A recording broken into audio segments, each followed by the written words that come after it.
Hello दोस्तों, कैसे हैं आप सब। हमारी कहानियाँ देखने के लिए हमारे चैनल को सब्सक्राइब कीजिए और हाँ, बेल आइकन दबाना मत भूलिएगा।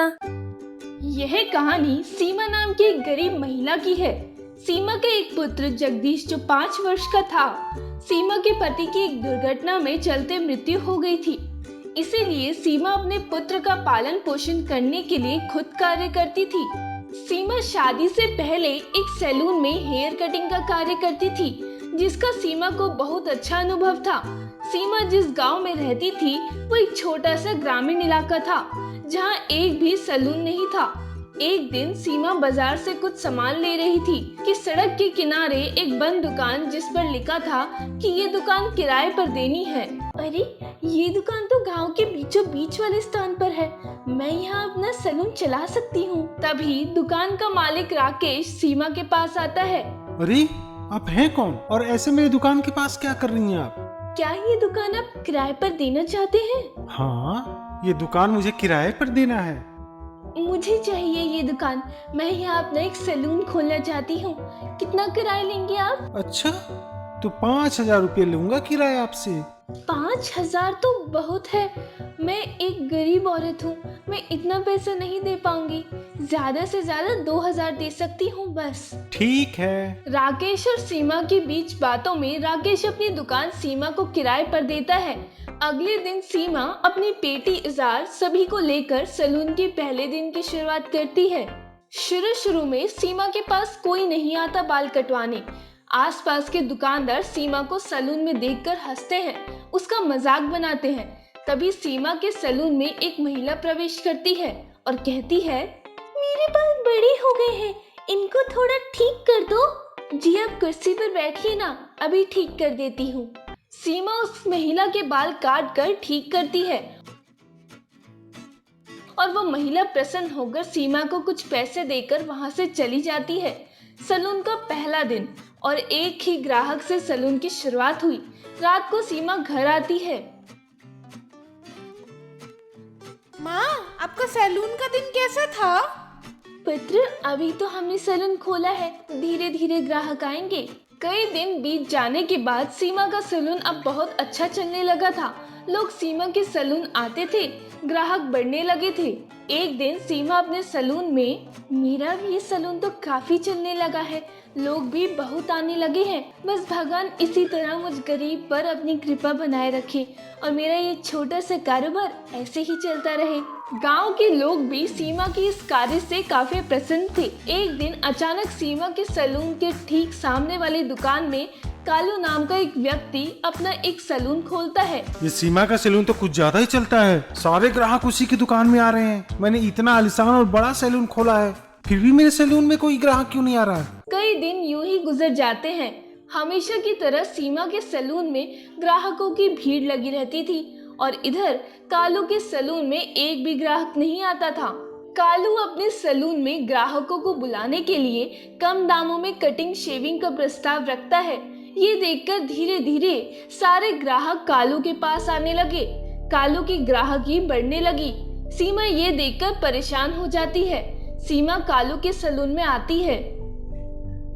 कालू, ये आपने बेईमानी की है, बाल कटवाने के लिए कम दाम रखे हैं, जिसके कारण मेरे सैलून के सारे ग्राहक तुम्हारे यहाँ आ गए हैं। ये क्या कह रही हो महिला? मैं भला ऐसा क्यों करूंगा? तुम्हारा सैलून छोटा है, मेरा सैलून कितना आलीशान और बड़ा है, ये तुम्हें दिख नहीं रहा है क्या? इसलिए ग्राहक मेरे सैलून में आते हैं। वैसे भी तुम एक महिला हो, ये तुम्हारा काम नहीं है। तुम घर जाकर अपनी घर गृहस्थी संभालो, ये काम हम पुरुषों का है। कालू सीमा का बहुत मजाक उड़ाता है। सीमा दुखी होकर वहां से चली जाती है। रात का समय सीमा अपने घर में, अगर ऐसे ही चलता रहा तो मैं अपनी दुकान का किराया कैसे दूंगी, अपना घर कैसे चलाऊंगी। हे भगवान, अब तू ही कुछ सहायता कर मुझ गरीब की। अगले दिन सुबह सीमा अपने सैलून आती है। कुछ ग्राहक सीमा के सैलून आते हैं और बाल कटवाते हैं। इधर कालू के सैलून में भी ग्राहकों की भीड़ लगी रहती है। कालू के ग्राहकों में से एक बुजुर्ग व्यक्ति, अरे भाई कालू, कब तक हमें यहाँ बैठे इंतजार करना होगा? साहब, बस थोड़ा सा और समय, इस ग्राहक के बाल काटते मैं आपके बाल काट दूंगा। अरे नहीं भाई, मैं इंतजार नहीं कर सकता, तुम बहुत ही धीरे अवस्था में बाल काट रहे हो। ये कहकर वे बुजुर्ग व्यक्ति सीमा के सैलून आता है। बुजुर्ग व्यक्ति को देखकर बाकी के ग्राहक भी कालू के सैलून से निकलकर सीमा के सैलून आते हैं। सीमा तेजी से सबके बाल काटती है। अरे क्या हो गया, मेरे ग्राहक कैसे वहाँ चले गए? फिर से उस गरीब औरत का सैलून चलने लगा। इस सीमा का कुछ न कुछ करना होगा। आखिर ऐसा कब तक चलता रहेगा? ऐसा चलता रहेगा तो मैं एक दिन रास्ते पर आ जाऊंगा। कालू ये देखकर बहुत परेशान होता है। यूं ही दिन गुजर जाता है। शाम का समय सीमा अपना सैलून बंद करके घर चली जाती है। कालू कुछ लोगों को बुलाकर सीमा के सैलून का ताला तोड़कर उसके सैलून का सारा सामान तोड़ फोड़ कर वहाँ से चला जाता है। अगले दिन सुबह कालू अपना सैलून रोज के समय के हिसाब से जल्दी खोल देता है। थोड़े समय बाद सीमा अपने सैलून आती है और सैलून का दरवाजा खोलती है। सीमा आश्चर्यचकित हो जाती है। ये भगवान, ये सब क्या हो गया? किसने किया ये सब? सीमा जोर जोर से रोने लगती है। तभी वहाँ कालू आता है। अरे अरे अरे, ये क्या हो गया? आपका दुकान में ये सब क्या हो गया? ये किसने किया ये सब? सीमा जोर जोर से रोने लगी और अपने सैलून का टूटा फूटा सामान समेट के वहाँ से चली गई। यूं ही कुछ दिन गुजर गए। सीमा का सैलून बंद हो गया।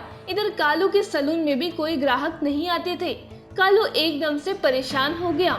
अरे अरे, ये सब क्या हो रहा है? अब तो उस गरीब महिला का सैलून भी नहीं है यहाँ पे, फिर भी मेरे सैलून में ग्राहक क्यों नहीं आ रहा है? देखते ही देखते कई महीने बीत जाते हैं, पर कालू के सैलून में कोई ग्राहक नहीं आता। यहाँ तक कि कालू के अपने सैलून का किराया देने के लिए भी उसके पास पैसे नहीं थे।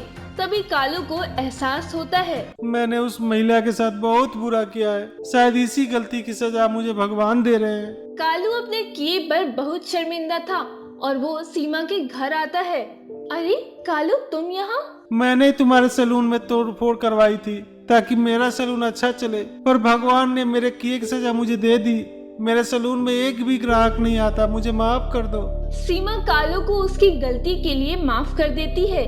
सीमा, आज से तुम और मैं एक ही सैलून चलाएंगे और दोनों मिलकर खूब पैसा कमाएंगे। ऐसे ही सीमा और कालू साथ सैलून चलाने लगे और खूब पैसा कमाने लगे।